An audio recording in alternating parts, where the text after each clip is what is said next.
Bonjour et bienvenue à tous dans Smart Tech. On va démarrer cette édition avec une nouvelle aventure, une aventure d'une start-up française. Vous connaissez la tendance du do-it-yourself qui est généralement associée au bidouillage de technologie, voire d'informatique. Et bien là, c'est associé à la fabrication soi-même, sur mesure, de panneaux solaires. Ce sera le sujet de notre interview aujourd'hui avec Marie Juillot d'Oscaro Power. Et puis ensuite dans Smart Tech, on fera le débrief de l'actu comme tous les jeudis. On va revenir sur Vivatech. Je vous diffuserai d'ailleurs une vidéo que vous n'avez pas encore vue, qu'on a tournée sur le stand d'une autre start-up française qui propose, elle, d'ajouter une expérience olfactive à nos expériences immersives de demain. Et on parlera également avec Meta. On a un représentant en France aujourd'hui qui participe au festival Cannes-Lyon. Il nous parlera de ces nouveaux produits, nouveaux services pour les entreprises qui sont mis en place par Meta Facebook. On parlera aussi de cette intention de créer des standards pour le métavers demain. Et puis on terminera cette édition avec notre rendez-vous sur le sens de l'IA, avec le point de vue de la célèbre chercheuse française Laurence de Villers sur cette IA assez confondante avec l'homme, à ce point qu'elle aurait effrayé un des employés de Google. Mais tout de suite, donc c'est le moment de l'interview, on parle de do it yourself pour des panneaux solaires.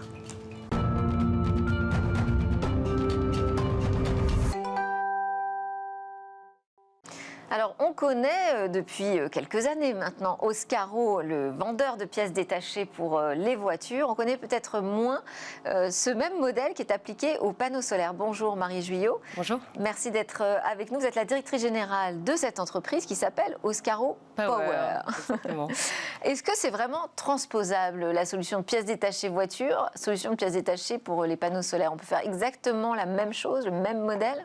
Alors, on part vraiment de la même valeur. Qu'est-ce qu'était le fait de rendre accessibles les pièces auto aux particuliers dès 2004? C'était de démocratiser le fait que le particulier pouvait économiser, gagner du pouvoir d'achat en réparant sa voiture lui-même. Et tout en ne lésinant pas sur la qualité des pièces. Et donc, c'est vraiment partir sur les mêmes valeurs que Oscaro Power a été créé. Il y a combien de pièces, je ne sais pas, pour fabriquer des panneaux solaires? Enfin, en tout cas, pour les installer chez soi. Il n'y en a pas tant que ça. C'est vrai que Oscaro Power, c'est vraiment la solution pour rendre accessible l'énergie photovoltaïque aux particuliers. C'est-à-dire qu'on va avoir dans un kit sur mesure qu'on va proposer à nos clients, on va avoir 30% à peu près sur les panneaux solaires, 30% sur l'onduleur ou le micro-onduleur, 30% sur tout ce qui est fixation, câblage, et les 10 derniers pourcents qui vont être sur les services qu'on va leur proposer autour. Onduleur, expliquez-nous comment ça fonctionne, un panneau solaire. En fait, c'est très simple. On a vraiment tout développé avec notre service de recherche et développement pour rendre l'installation du kit le plus facile possible et que ce soit le plug and play. Donc on va avoir une partie service sur le site internet où le particulier va être autonome sur le dimensionnement de sa solution, c'est-à-dire il va donc c'est lui qui va décider où est-ce qu'il souhaite installer ses panneaux solaires, sur sa voiture ou sur une autre surface. Il va mettre son adresse, il va avoir sa toiture, il va pouvoir modéliser où il veut les mettre, ou sur son terrain, ou sur son abri de voiture. Et après, par la suite, ça va lui faire son panier et il va pouvoir immédiatement acheter son kit complet qu'on va lui livrer. Si jamais il a des doutes, il peut toujours nous appeler. On a un service client de professionnels qui est toujours disponible. Et lorsqu'il va recevoir... Et alors comment ça fonctionne très concrètement, le panneau solaire, l'installation? Expliquez-nous. Alors, lorsqu'il va recevoir son kit, le kit Oscaro Power, il va pouvoir, s'il veut faire sur son toit, on a breveté des clips, donc il va pas toucher à l'étanchéité de sa toiture. Il va juste mettre des clips avec des rails et il va mettre les panneaux solaires dessus. Après, il va les brancher les uns entre les autres. Par la suite, nous, on a développé un coffret qui permet en fait de rendre compatible n'importe quel type de marque de panneau avec n'importe quel type de marque d'onduleur ou de micro-onduleur. Ça, c'est ce qui va transformer l'énergie produite par les panneaux en énergie utilisable par la maison. Et par la suite, on va juste le brancher au panneau. Et donc, aucune manipulation, aucune technologie, Alors, technologie si, mais elle est développée chez nous et on fait en sorte que l'utilisateur n'a pas à dénouer les câbles. Il a juste vraiment, en fonction comme c'est vraiment sur mesure, il a juste à brancher. Donc ça veut dire que ça vous a demandé un développement de type R&D aussi? Ça nous a demandé du développement R&D. C'est pas juste une marketplace? Non, c'est pas juste une marketplace. En fait, on a vraiment du développement dans deux produits qui est dans le kit et dans le produit sur tout ce qui est sur le site internet avec de l'intelligence artificielle grâce aux simulateurs et aux configurateurs. Donc c'est un peu différent, enfin en tout cas ça semble un peu plus compliqué que l'Oscaro de base. C'est un peu plus compliqué puisque on parle vraiment d'une installation qui produit de l'énergie et qui permet aux particuliers d'immédiatement autoconsommer son électricité. Et alors, on paye moins cher le matériel, on paye moins cher l'installation puisque c'est nous qui l'installons. Est-ce qu'on réalise aussi des économies d'énergie? Est-ce que vous avez quelques chiffres là-dessus? Alors, le fait, avec Oscaro Power, le fait d'acheter son kit chez nous, on va payer 4 fois moins cher que si on passait dans le réseau traditionnel et en ayant les mêmes produits. C'est vraiment notre objectif, c'est le meilleur rapport qualité-prix. Et une fois qu'on a fait ces économies-là, on va immédiatement, une fois qu'il est branché, on va immédiatement auto-consommer son énergie qu'on a produite. Et par conséquent, on va en moyenne réduire de 50% sa facture d'électricité. Donc un kit est en moyenne rentabilisé sur 4 ou 5 ans. Et avec l'augmentation constante des prix d'électricité et de l'énergie, ça tend à se réduire. C'est plutôt très tendance, votre proposition. Et on peut aussi revendre son surplus d'énergie au réseau électrique Alors, on peut local. revendre son surplus. Alors, on a développé une offre qui permet d'accompagner vraiment de A à Z le client de la déclaration préalable en mairie pour poser des panneaux solaires jusqu'à le contrat de rachat de surplus d'électricité. Alors, est-ce que ça s'adresse à vraiment tous les bâtiments? Est-ce qu'on peut installer des panneaux solaires comme ça en kit dans n'importe quelle situation? Alors c'est pas parce que c'est en kit que c'est moins bien. C'est le même matériel que n'importe quel professionnel. Aucune contrainte, pas du tout. Sur des bâtiments classés, par exemple? Alors pour les bâtiments classés, on a une gamme de panneaux qui sont colorés. C'est-à-dire qui vont être couleur brique ou couleur tuile. On va avoir couleur un tout blanc si on veut le mettre sur une façade. On a vraiment étendu notre gamme pour répondre à tous les besoins des particuliers. Et alors, donc ça s'adresse uniquement aux particuliers. Vous ne travaillez pas du tout avec les professionnels? Alors, chez Oscaro Power, vraiment, nous, on souhaite démocratiser l'accès de l'énergie solaire aux particuliers. Donc, notre site, il est à destination des particuliers. Il y a des tutoriels vidéo pour nous aider à faire nos premiers pas comme ça dans l'installation de panneaux solaires? Alors il y a des tutoriaux, que ce soit vidéo, que ce soit texte, et également il y a le service client qui est accessible toute la journée gratuitement. Et au service client, alors c'est le profil du service client, quoi? Ce sont des techniciens? Il y a des installateurs et en fait ils sont tous formés chez nous en interne. Ils font partie de nos équipes. Ils sont à notre siège à Chambéry. Je disais, c'est une entreprise française, donc on est très content. Est-ce que vous adressez le marché européen? Alors pour l'instant, on n'adresse que le marché français. C'est vrai qu'aujourd'hui... Pourquoi? Il y a des problèmes de réglementation? Pas du tout. En fait, le marché français, c'est 20 millions de maisons individuelles. Et aujourd'hui, il n'y a que 110 000 maisons qui sont équipées en panneaux photovoltaïques. Donc vraiment, le fait déjà d'attaquer le marché français. Dans nos équipes d'experts, on n'a que des chercheurs du CEA français. Et donc, en fait, on a décidé de commencer par le marché français. Et une fois qu'on aura vraiment démocratisé la majorité du marché français, on pourra commencer à aller en tout cas en Europe. Donc on n'a pas cette démarche directement d'attaquer à l'échelle européenne aujourd'hui? Alors, c'est pas notre volonté première. Notre volonté première, c'est vraiment que Oscaro Power soit en France. D'ailleurs, on est le leader aujourd'hui en France sur l'autoconsommation et l'auto-installation des panneaux solaires. Et l'objectif, c'est qu'une fois qu'on se sera assez démocratisé, on va pouvoir aller dans les pays européens. Mais c'est vrai qu'on travaille déjà avec les pays européens, puisque il y a 3 jours, j'étais en Slovénie pour visiter une usine de production de panneaux solaires. Et on a vraiment à cœur de mettre en avant. Il n'y a pas de frein réglementaire? Pas du tout. Le marché européen donc, est facilement accessible? Le marché européen est facilement accessible. Il y a quelques subtilités qui vont changer. Si on va regarder du côté de l'Amérique du Nord, par exemple? Tout est possible. Très bien. Merci Marie Joyot. On vous souhaite le meilleur avec cette nouvelle aventure dans une start-up française, puisque vous venez de chez Quant, qui est une autre aventure franco-française. Marie Joyot, directrice générale d'Oscaro Power, je vais y arriver, était donc dans Smart Tech ce matin. C'est l'heure maintenant du débrief. On va parler de toute cette actu foisonnante qu'on a pu voir sur Vivatech.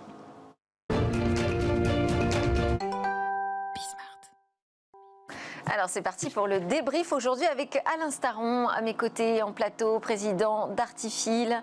Et puis on aura aussi en visio, mais un petit peu plus tard, Cédric Atlan de chez Meta qui lui sera en direct du Festival international de la créativité, le Festival Cannes-Lyon, où il déploie des espaces expérimentaux. Donc on va regarder un peu à quoi ça ressemble.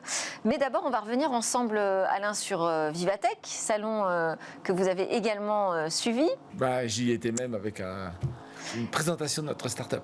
Super. Alors, on ne s'est pas croisés à ce moment-là, mais il y avait beaucoup de choses à voir, donc c'est très bien, on va être complémentaires. Je propose qu'on démarre déjà avec une vidéo qu'on a tournée sur un stand d'une start-up française qui propose une solution en fait, qui permet d'ajouter une expérience olfactive dans la réalité virtuelle. Ça s'appelle Olfi. J'ai rencontré sa présidente sur le stand et Clotilde Dubernay va tout nous expliquer.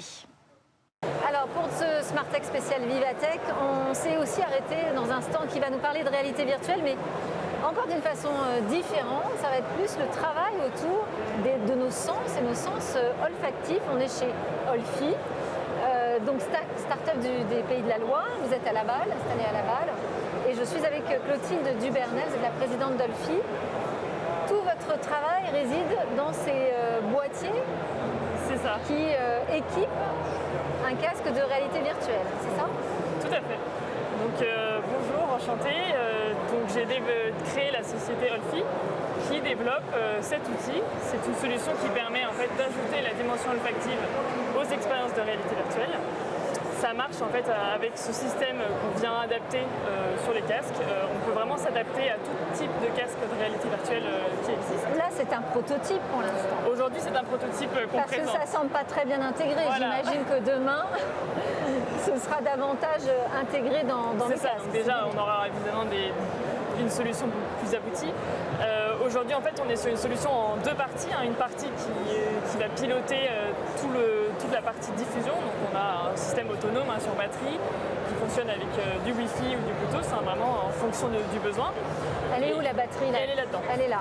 Ça, c'est que la batterie. Ça, c'est que la batterie qui vient piloter en fait la partie que j'appelle ici diffusion, qui vient en fait je sais pas si on va voir. montrer. Donc ça fonctionne avec des capsules de parfum qu'on recharge.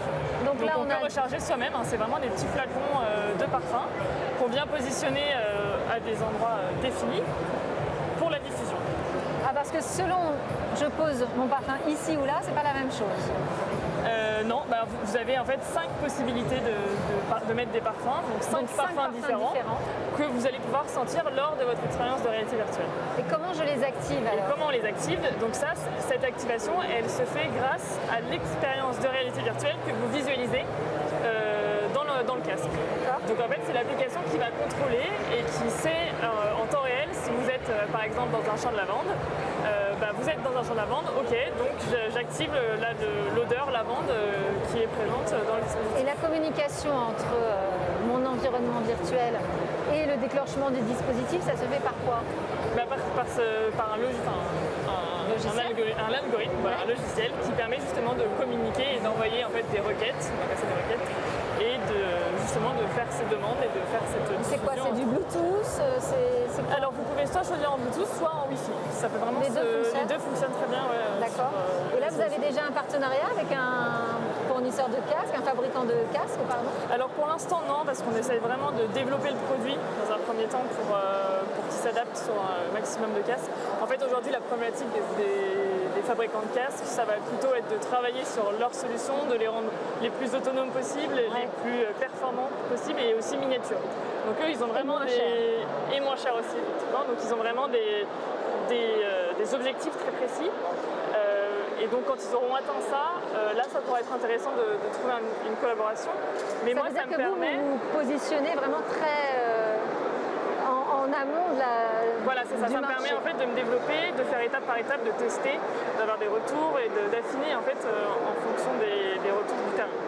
Et donc il faut trouver des investisseurs qui vous suivent comme ça sur le long terme, en se disant finalement il n'y a pas tout de suite un marché à conquérir, mais c'est peut-être dans 1 an ou 2 ans. Alors oui, on peut travailler évidemment avec des investisseurs pour développer le projet. Après, aujourd'hui, il y a des besoins qui existent. Les entreprises de casques de réalité virtuelle ne vont pas révolutionner leur solution d'ici 1 an ou 2, ça demande beaucoup de temps de développement. Donc ça me permet quand même aujourd'hui de travailler sur différents secteurs d'activité. Donc ça peut être sur du marketing, de la communication, dans des showrooms, vraiment expérience client multisensorielle, où vraiment on travaille sur tous les sens. On a également beaucoup de demandes sur de la formation. Je vais dire une bêtise, mais vous travaillez avec des parfumeurs, par exemple? Par exemple, tout à fait, oui. Dans l'équipe, on a des partenaires qui sont là pour développer des parfums sur mesure quand il y a besoin. Tout dépend vraiment du cas d'usage. Si on travaille avec un LVMH, par exemple, eux ont déjà leur créateur de leur création de parfum, donc on a juste à s'adapter. Enfin, ils ont juste à entrer leur parfum. C'est un dispositif que vous rajoutez dans leur... C'est ça. Mais sur d'autres cas d'usage, on va vraiment développer des parfums sur mesure, complexes, pour répondre aux besoins. Donc ça veut dire que chez Olfi, vous avez des parfumeurs, enfin des nez qui travaillent avec vous?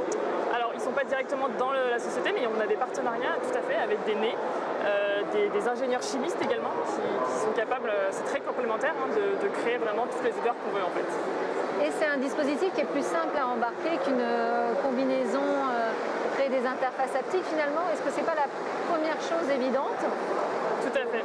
En fait, nous, on a vraiment essayé de travailler autour du sur, sens olfactif avec un dispositif qui est très léger. Qui est très léger, qui est embarqué pour qu'on puisse vraiment avoir une expérience nomade, qu'on puisse vraiment l'utiliser partout. Et ce qui est intéressant, c'est qu'on est sur un casque, donc on est très local en fait au niveau du nez.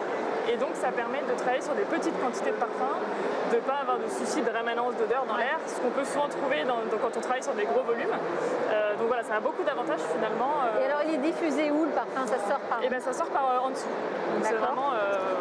Parce que là, moi, quand je porte le casque, donc ça veut dire que ça va venir par-dessus ici, voilà, les narines. Voilà, tout à fait. Exactement. Ça va pas être trop fort? Ben non, alors on peut régler, tout à fait, on peut régler l'intensité du parfum dans l'application. Parce qu'un des gros problèmes aujourd'hui de la VR, c'est le mal de VR. On sait qu'on peut avoir mal à la tête quand on porte longtemps des casques de VR. Là, vous travaillez aussi sur cette problématique? Alors pour être honnête, pas encore. Ouais. Mais ça serait intéressant de voir si l'olfactif pourrait avoir un effet sur le mal de mer qu'on peut ressentir en réalité virtuelle. Mais c'est un souci qui est plus lié en fait à l'oreille interne, parce que en fait vos moyens de déplacement en réalité virtuelle se font avec des manettes, alors que vous avez concrètement les pieds sur le sol. Et donc votre cerveau a du mal à comprendre pourquoi vous êtes en train de voler. Effectivement, mais on peut imaginer que certaines essences puissent nous ramener un petit peu à la réalité. Ouais, complètement. Ouais, mais ma question c'était aussi dans l'autre sens, c'est-à-dire que est-ce que ça ne va pas apporter un malaise supplémentaire que d'avoir en plus à gérer le sens de l'odorat? Alors il y a des études qui ont été un peu menées sur l'olfactif. Ça ne joue pas du tout sur cette... au contraire, en fait, ça renforce la présence de la personne dans un environnement virtuel. Ça renforce vraiment le côté réel du virtuel, finalement, grâce à ça. Et alors votre idée de départ, au départ c'était ça le projet d'Olfi tout de suite? Alors non. Au début, j'avais envie de développer une solution pour en fait les photos. En fait, l'idée de base, c'était de venir ajouter de l'odeur sur des photos et avoir un Instagram 2.0 finalement, ou un Snapchat 2.0. Et donc là-dessus est arrivé le métavers, enfin en tout cas tous les projets autour de la VR. Alors avant ça, il y avait surtout le fait que c'est une technologie. Enfin, l'idée, c'était vraiment de se dire, j'ai mon téléphone en main. Aujourd'hui, je prends une photo du café, je capte l'odeur, je la code, je la renvoie à ma copine qui est à 500 km, je ne sais pas. Elle ouvre la photo et elle sent l'odeur. Ça voulait dire développer en fait une technologie qui aujourd'hui n'existe pas. Et donc c'était un choix en fait de se dire est-ce que je me lance dans des années de développement au risque de ne pas réussir. Merci beaucoup Clotilde Dubernet, on arrive à la fin du temps qui nous est imparti. C'est bien, c'est une réflexion d'entrepreneur là qu'on voit en marche avec nous. Tout à fait. C'est ça aussi l'intérêt d'être sur un salon comme Vivatech. On entre un peu dans les coulisses de l'entrepreneuriat. Merci Clotilde Dubernet, la présidente d'Olfi. Et oui, c'était ça aussi, Vivatech, rencontrer des startups, de voir comment elles réfléchissent à leurs produits, comment elles se positionnent sur le marché. Qu'est-ce que vous avez repéré, vous, à l'instar, sur Vivatech? J'ai vu, si je devais résumer, j'ai vu des ambiguïtés. Ouais. C'est-à-dire qu'on sent qu'on se cherche un petit peu. Dans quel domaine on se cherche? Tous les domaines. Ah. Honnêtement, il y a une grande tendance de fond, c'est le vert, le green, l'écologie. Ouais. Ça, c'est sûr que c'était à peu près partout, à l'exception très notable de Meta. Mais je on comprends qu'ils aura sont- ils Monsieur sont- Meta dans quelques Ils sont instants. trompés de casting, c'était pas à Vivatech qu'il fallait aller, puisqu'on était pas, on était vraiment, tout le monde cherchait à faire de la technologie pour faire du vert. Bon, avec des vraies avancées, des choses totalement bizarres. Si vous voyez, prenez la voiture, il y avait une voiture, la nouvelle Mégane, la nouvelle Scénic, pardon, qui est au matériaux recyclés, et puis vous avez l'Audi totalement autonome. Et alors le truc du truc, pour qu'on en parle, c'est quand vous êtes en mode autonome, elle s'allonge de 25 cm Oui. pour allonger ses jambes. Et à côté, vous aviez... Oui, mais enfin, ça, c'est le côté gadget de tous ces Oui. salons Oui, et à côté- démonstration Et technologique. à côté, vous avez ces startups qui disaient la meilleure voiture, c'est celle qu'on partage. Et en fait, voilà une innovation, enfin une tendance de fond. C'est pas une innovation, c'est une tendance de fond qui fait que et vous allez sur. Alors, on est en Europe, donc il y a beaucoup plus de transports en commun qu'aux États-Unis au CES. Et la RATP avait tout un panel de startups autour de comment je diminue le trajet en voiture. Au profit du vélo, au profit de je gare ma voiture, etc. Donc on sent bien que sur l'angle de la mobilité. Alors d'ailleurs, ce qu'on peut noter, parce que vous évoquez le CES de Las Vegas, ce qu'on peut noter comme différence, c'est que c'est pas du tout un salon de l'auto, Vivatech, hein, Pas du contrairement tout. au CES qui joue un Absolument. peu sur cette Il n'y frontière. avait que 2 modèles. Ouais. Google a beau dire qu'ils avaient mis Android dans toutes les Renault. Enfin bon, on sent bien qu'ils n'y sont pas vraiment. Du côté des robots, Ah, voilà, donc on a vu quand même quand on parle de mobilité, quelques nouveaux robots. Il y a quelques nouveaux robots. Alors, il y a un robot qui a 2 grandes roues, qui est un peu comme un kangourou, mais ce roue, il s'est cassé la figure. Donc, voilà, mais c'est pas grave. Enfin, l'idée, c'est que ce sont des robots autonomes qui font de la livraison. Vous avez de l'outdoor, vous avez de l'indoor. Enfin, on sent bien que là, des robots, j'en ai compté une petite dizaine. Ouais. Dont, vous connaissez tous le chien Spot de Boston Dynamics, racheté par Hyundai, à $75 000. Et il y a un Chinois qui en fait un peu plus petit pour 15 000 euros. Donc, c'est en train moi, j'ai tourné une petite vidéo avec une Itri, un petit robot comme ça, qui faisait peur d'ailleurs aux équipes dans les couloirs. Donc en fait, ça se démocratise. Un des messages, c'est que les robots, il y en a de plus en plus, c'est de moins en moins cher. Ils sont en train de trouver leur mode d'application. Voilà. Un autre, enfin, donc je disais, c'est le vert qui m'a paru très important. À commencer par Google qui a verdit tout son stand et qui dit qu'il sera positif, enfin carbone neutral en 2030, qu'il fait plein de trucs en utilisant les données pour améliorer l'environnement, y compris la culture, l'agriculture. Je vais mieux gérer mon maïs, moi, système expert d'IA, que le paysan du coin. On va devant... Ou en tout cas, je vais l'aider à gérer différemment. C'est déjà compliqué de mettre de l'IA et des experts en industrie, mettre des IA et des experts en agriculture, enfin des agriculteurs qui sont pourtant eux-mêmes très geeks. Ouais. Ça risque d'être un peu plus compliqué parce que la terre, ça s'improvise pas quand même. Bon, enfin bref, ils y vont et c'est très bien. Et quand on va dans cette direction, moi j'étais fasciné par tout ce qui était alimentation. Insectes, on les connaît tous, mais enfin, ils sont en train de construire des fermes de 16 mètres de haut parce qu'ils ne veulent pas trop de choses au sol. 16 mètres de haut, le cycle de vie c'est 3 mois. Et puis voilà, ils font de la protéine. J'ai juste été un peu saisi d'effroi, si on peut dire, quand j'ai compris qu'à la fin, ils les ébouillantent. Bon, il y a des milliards de, je sais pas quoi, régulièrement. Et alors, autre truc marrant, j'ai mangé des gâteaux à base d'algues. Oui. Excellent. Ah. Alors, donc, on dit c'est top, parce que les algues, il y en a plein.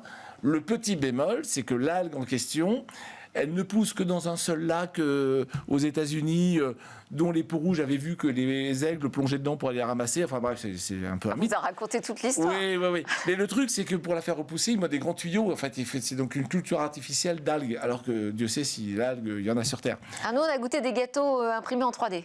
Ah bah voilà, oui. Bon, c'est un peu particulier, mais l'idée, c'est quand même d'aider les pâtissiers dans leur préparation. Tout à fait. En automatisant finalement des choses qui ne sont pas très intéressantes dans la pâtisserie, comme la pâte de base. Oui, alors c'est un autre truc qui est compliqué à faire accepter, l'idée que la technologie peut non pas supprimer des jobs, mais les déplacer. C'est-à-dire que les gens font autre chose. Ouais. Sur le site de la SNCF, un robot, un chatbot, économise 1,8 million d'euros. En fait, non, il économise 40 postes. Et ça, ils ne peuvent pas l'écrire. Alors, Artifil, vous aviez un stand, mais vous étiez hébergé. Oui, chez Hardware France. Ouais. Donc Hardware France, c'est une association qui vient de se créer et qui a pour objectif de promouvoir le hardware en France. Et alors, ça peut paraître idiot si on se dit le hardware, tout le monde s'en fout, etc. N'oublions pas une chose, c'est que de plus en plus, c'est le edge computing, de plus en plus le logiciel, l'intelligence se met dans les objets, pas dans le cloud. Ce qui est vertueux pour toute la planète, au passage. Ouais. Et donc, si vous ne faites que du logiciel sans faire le hardware, un jour, les gens qui font le hardware vous diront qu'ils n'ont plus besoin de vous. Donc, on a intérêt à pousser le hardware en France. Et donc, on est très Donc c'est une initiative intéressante à Hardware France, mais je vous disais ça aussi parce qu'on a quand même noté, enfin moi j'ai reçu pas des petites boîtes, la licorne Content Square par exemple, ou encore The Sandbox qui explose dans les technologies 3D, qui m'ont dit nous on n'a pas de stand, ou Station F encore, on n'a pas de stand parce que finalement on est un peu partout. Nos technos, elles sont adoptées par les plus grands. Exactement. En fait, Et donc Vivatech, on a vu surtout des très grandes marques s'afficher.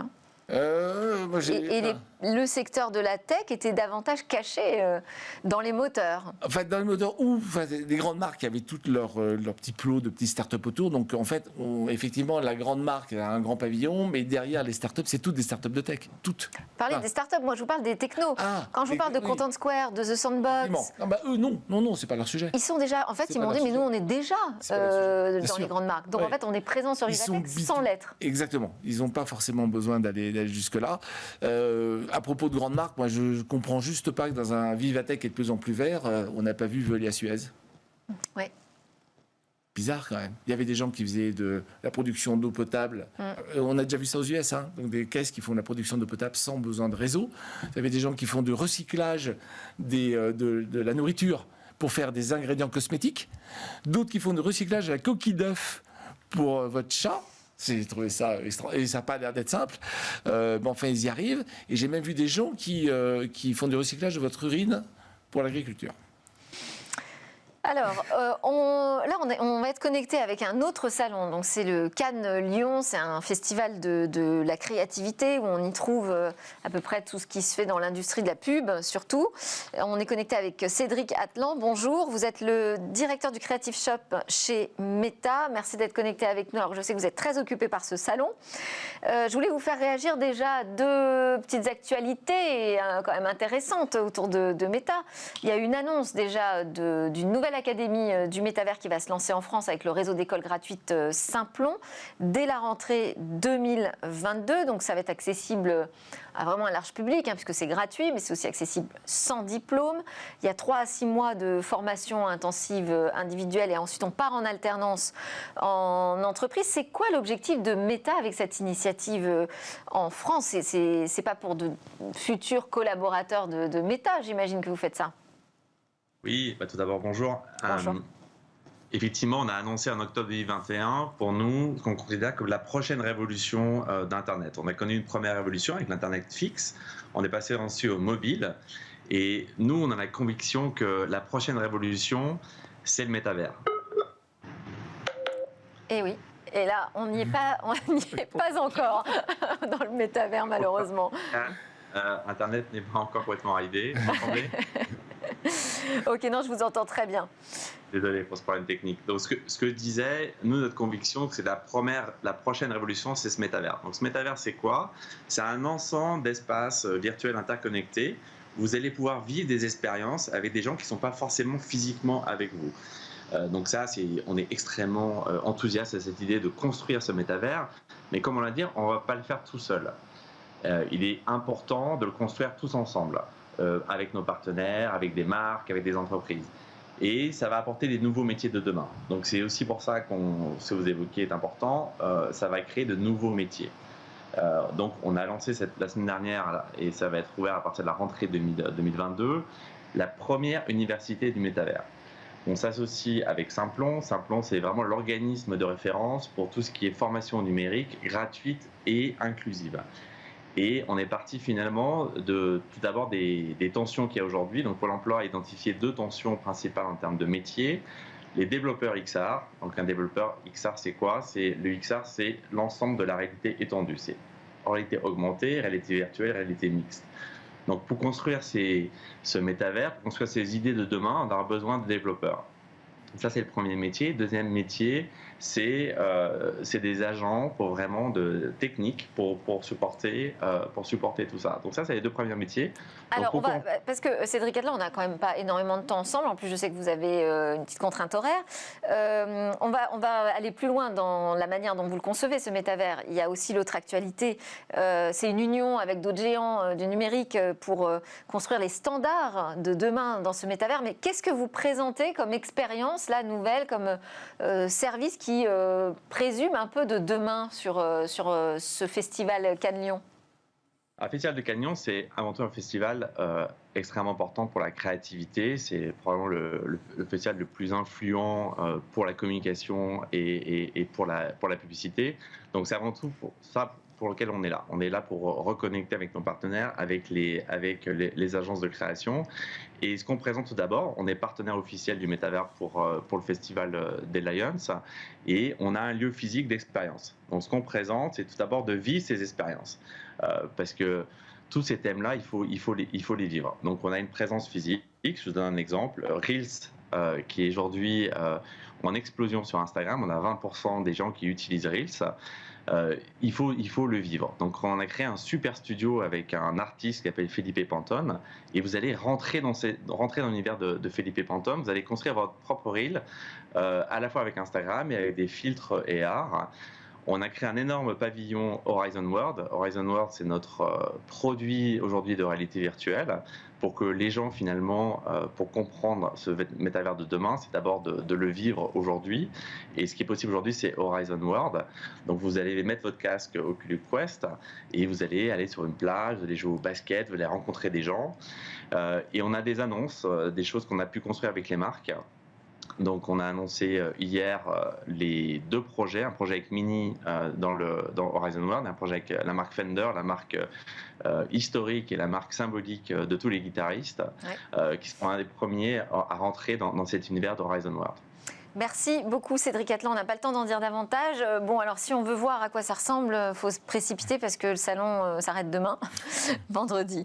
Et on n'a pas le temps, Alain, de commenter cette aventure des métavers, mais alors je crois qu'on a le temps. Oui. Hein, la leçon, c'est qu'il faut d'abord expérimenter pour savoir vraiment à quoi ça pourra ressembler. Merci Cédric Atlan, directeur du Creative Shop chez Meta, et merci Alain Staron, président, cofondateur d'Artifil. Juste après la pause, on va s'intéresser à ces intelligences artificielles qui pourraient demain être douées de conscience ou pas.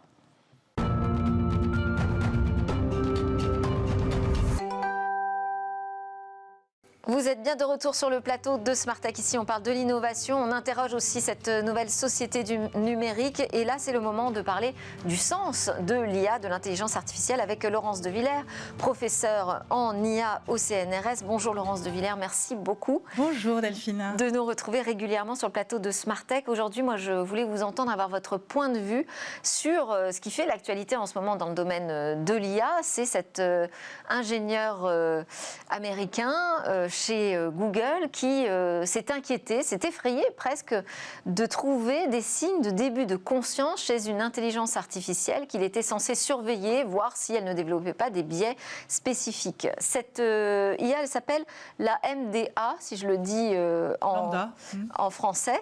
Elle a pour objectif, elle a pour objectif de travailler sur le langage, de permettre à des chatbots de converser de manière intelligente et confortable avec les humains. Mais là, visiblement, l'expérience est allée un peu trop loin. Alors, quel est votre regard sur cette actualité ? Alors, tout d'abord, il faut un peu expliquer ce que c'est que Lambda. Donc, c'est une modélisation du langage où, en fait, la machine est nourrie de conversations des humains. Donc, elle apprend, en fait, à prédire une réponse à la question que vous allez poser à partir de milliards de données, d'énormément de corpus de conversations. Et donc, elle peut tomber très juste et même vous surprendre. Donc ça, c'est de facto par le biais statistique qui est celui d'avoir appris en fait l'ordre des phrases dans tous les sens et sur des milliards de données, dans beaucoup de contextes, donc vous imaginez bien. Et donc c'est cela qui donne à la machine cette puissance en fait de possible. Et là, on est face à un modèle de langage qui est aujourd'hui le plus avancé au monde, a priori. Avancé au monde. Alors attendez. Entraîné. Ah, attendez. Il y a plusieurs niveaux. Il y a le niveau d'algorithme et puis la taille des données qui sont utilisées pour l'entraîner. Et l'optimisation de cet algorithme. Donc on dirait qu'il y a 3 grandes dimensions. Alors certes, on utilise dans ces lambda et ce qu'on appelle les transformers, qui sont les derniers systèmes d'apprentissage machine profond qui sont connus depuis 2017. Ces nouveaux systèmes, on les voit arriver depuis 2020-2021. Vous voyez, c'est très récent. Et Lambda a ceci de particulier qu'ils ont fait un travail non pas de génération, parce que c'était avant tout pour la traduction que c'était utilisé et la génération de texte. Donc, c'était pas sur de la conversation. Ce qu'ils ont fait avant tout Google, et l'étape est de taille, c'est de travailler sur les conversations. Alors, Microsoft avait aussi, en fait, cet objectif. Donc, il y a deux utilisations de cela. Soit on fait cette énorme machine qui vous parle comme un inhumain, parce que c'est tellement d'humains en même temps dont on a utilisé la conversation que ça n'a plus aucun sens. Il n'a pas d'histoire, il n'a pas de famille, il a rien, ce truc. Il est juste plein de traces de conversation. Okay, donc, c'est quasiment inhumain.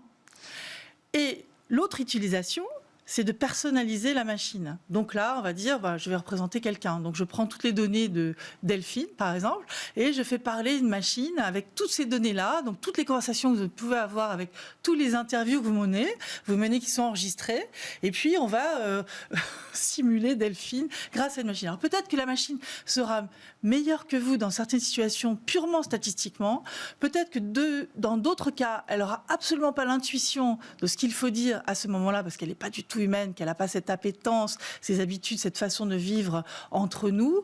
Donc elle est capable d'enchaîner des sujets un peu bizarrement pour un humain. Et donc c'est ça, ces machines. Et donc cette faculté d'imiter extrêmement bien, peut-être d'ailleurs mieux que certains humains. Le fait justement qu'elle puisse être personnalisée, ça donne des attributs. C'est exactement ça. C'est cette anthropomorphisation, qui est cette projection de capacité sur les machines, parce qu'elles utilisent notre langage, qui fait qu'on va leur prêter des sentiments, leur prêter une conscience, leur prêter une intériorité. Et quand je parlais de cette deuxième façon de faire personnification, c'est soit avec des données de quelqu'un de vivant, de quelqu'un d'imaginaire et de quelqu'un de décédé. Et on voit des premières applications comme ça. Et donc, il faut quand même se dire la chose suivante, c'est puisque ces machines sont des sortes de puzzles, de Lego, qui sont capables de générer des phrases qu'elles n'ont jamais vues dans le corpus, par combinaison de mots et de morceaux de phrases, eh bien, elles peuvent parler à la place de quelqu'un et il n'aura jamais tenu ses propos. Donc, c'est de l'usurpation d'identité simple pour quelqu'un de vivant ou quelqu'un de décédé. Alors, il y a quand même un point intéressant qui est soulevé dans cette affaire, c'est que finalement, l'ingénieur en question, qui semble s'être attaché presque à son modèle de langage qu'il entraînait, il réclame des droits pour cette IA. Il réclame notamment l'idée qu'on lui demande l'autorisation avant de lancer des expérimentations sur elle. Écoutez, on est sur une espèce d'affabulation dont j'ai peine à croire, n'est-ce pas ? Donc, soit effectivement ce jeune ou moins jeune d'ailleurs, qui a été prêtre, je crois, avant, est quelqu'un d'assez particulier, qui a développé une relation particulière. Et dans ce cas-là, je dirais que Google ne travaille pas bien. Parce qu'on doit travailler en équipe, on doit former les gens sur l'éthique, notamment lorsqu'on travaille avec des objets comme cela. On a vu récemment d'ailleurs que Google avait justement renvoyé Timmy Gebruth et d'autres chercheurs d'IA éthiques chez Google. Et donc, c'est pas très sain. Donc ça, c'est très dérangeant. C'est-à-dire que c'est la dérive qu'on voit là, soit ils n'ont pas anticipé, ils n'ont pas vu, et donc ils ne forment pas leurs ingénieurs en interne, soit c'est du buzz et du marketing pour la marque, parce que même quand on parle assez mal de quelque chose, on en parle quand même, et cela sert la marque. Alors d'autre part, ce que je voudrais rajouter, c'est que là on parlait du niveau sensible et de conscience, et c'est pour ça qu'il voulait avoir le consentement de la machine. Lorsque j'ai parlé la dernière fois avec Yann Lequin, et puis avec Blaise Ikera-Arcas, qui est donc vice-président Google, et donc Yann Lequin qui travaille sur l'IA, l'intelligence artificielle au niveau mondial, qui est prix Turing, chacun des deux m'a dit que la machine allait se transformer comme cela. Il va y avoir une émergence. Pour l'un, on est sur une rupture en fait technologique et on va arriver à autre chose. Et je lui dis attention, là c'est une métaphore que vous êtes en train de faire évidemment. Et elle me dit pas forcément. Et Yann Lequin dit la même chose. Pas forcément avec les mêmes. Comment vous l'interprétez ? Je l'interprète par. C'est un rêve, un fantasme. Plusieurs idées, alors comme Elon Musk, que l'on voit un peu dans une espèce de science-fiction technologique, qui a un peu dérapé de la vie réelle et normale. J'ai l'impression que nos grands acteurs en intelligence artificielle ont cette tendance aussi, et je pense que ce n'est pas souhaitable pour le bien-être de la société et des citoyens qu'ils aient cette posture. Merci beaucoup Laurence de Villers. Effectivement, ce qu'il faut retenir, c'est l'importance de travailler sur l'éthique quand on touche à ces sujets. Laurence de Villers, professeure en IA au CNRS. Merci à tous de nous avoir suivis. C'était Smart Tech. On a couru après le le temps parce qu'on avait énormément de sujets passionnants. Je vous dis à demain, je vous retrouve pour la grande interview demain. Excellent.